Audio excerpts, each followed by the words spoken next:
It summarizes the reasoning for enacting the Emergency Use Authorization Act in the first place. It goes through all of the steps that they've taken, the studies that they've done. It says you can only use it for people 16 years of age and over, which kind of, makes you wonder why they're trying to give it to children under the age of 16.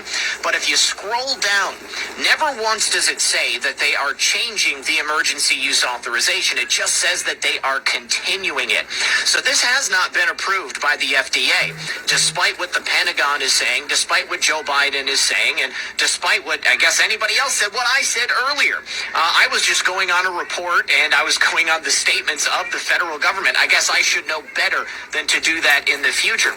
So essentially, it just says that there is a scope of the emergency use authorization. You can use it under these certain circumstances. These are the criteria for it, and this is how it must be used going forward. And then it describes the actual vaccine itself.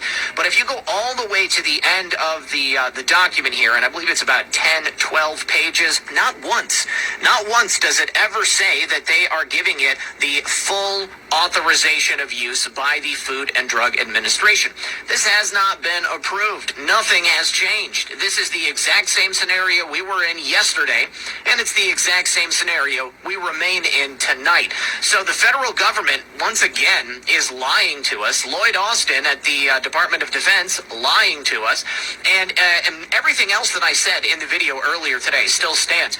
We need to take a stand. This is our moment to resist. We were standing in opposition to the resistance during the entirety of President Trump's time in office, and now we need to become the resistant. Do not let your employer tell you that you have to take this COVID vaccine. It is still under emergency use, especially if you have any type of medical issues, if you have a religious exemption that you can get, if you have COVID antibodies, you've already gotten sick. Do not allow them to force this upon you. This is still only emergency use. Biden, his administration, they are full of garbage. Thanks for sticking